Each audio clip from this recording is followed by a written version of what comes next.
오늘의 사회 이슈를 홍유연 기자가 종합해드립니다. 오늘의 이슈 포커스입니다.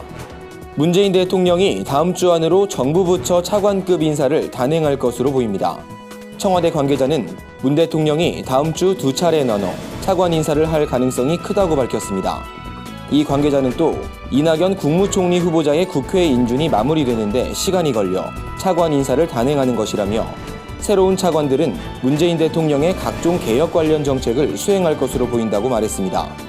이에 따라 각 부처 장관급 인선 시기에 관심이 쏠리고 있습니다.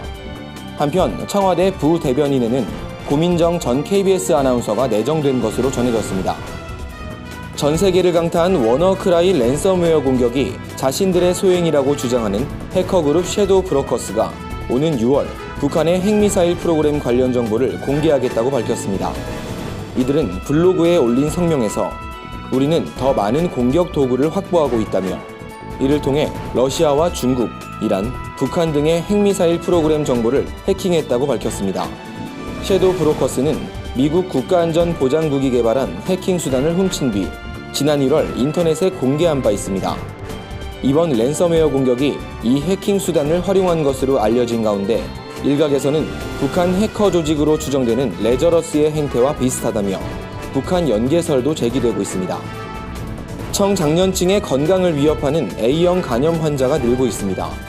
올 들어 A형 간염 확진을 받은 환자 수는 2,096명으로 이는 지난해 발생한 A형 간염 전체 환자 수의 45%에 해당하는 수치입니다.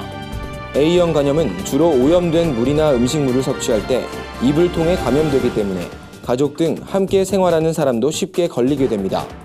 A형 간염에 걸리면 잠복기 이후 발열과 식욕 감퇴, 구토와 복통, 피부 황달 등의 증상이 나타납니다. 질병관리본부는 손 씻기와 익힌 음식 섭취 등 일반적인 전염병 예방 수칙을 지키는 것이 최선이라고 밝혔습니다. AI로 폭등했던 계란 가격이 최근 들어 다시 오르고 있습니다.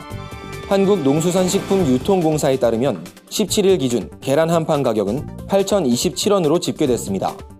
수입 계란 공급 이후 7,000원대로 떨어졌던 가격이 다시 오른 겁니다. 정부는 장기적인 계란 수급 불안으로 인해 유통업계 전반의 수요가 급증한 것이 원인으로 분석된다고 밝혔습니다. 이에 따라 당국은 관계부처와 합동으로 전국 17개 시군별 소매점의 현장 점검을 실시하고 있습니다. 또 가격 안정을 위해 태국과 덴마크의 계란을 추가로 수입할 계획입니다. 국정역사교과서 편찬 업무를 총괄했던 국사편찬위원회 김정배 위원장이 사의를 표명했습니다. 교육부는 김정배 위원장이 17일 사표를 제출했다고 밝혔습니다. 국사편찬위원회는 한국사 관련 사료의 수집과 편찬, 연구를 담당하는 국가기관으로 위원장은 차관급이며 임기는 3년입니다. 김정배 위원장의 경우 지난 2015년 3월에 취임해 아직 10달 정도 임기가 남아있는 상황입니다. 일각에서는 새 정부 출범 이후 문재인 대통령이 국정역사교과서 폐지를 지시해 김 위원장이 스스로 물러나려는 것 아니냐는 관측이 나오고 있습니다. 고티비 뉴스 홍우현입니다.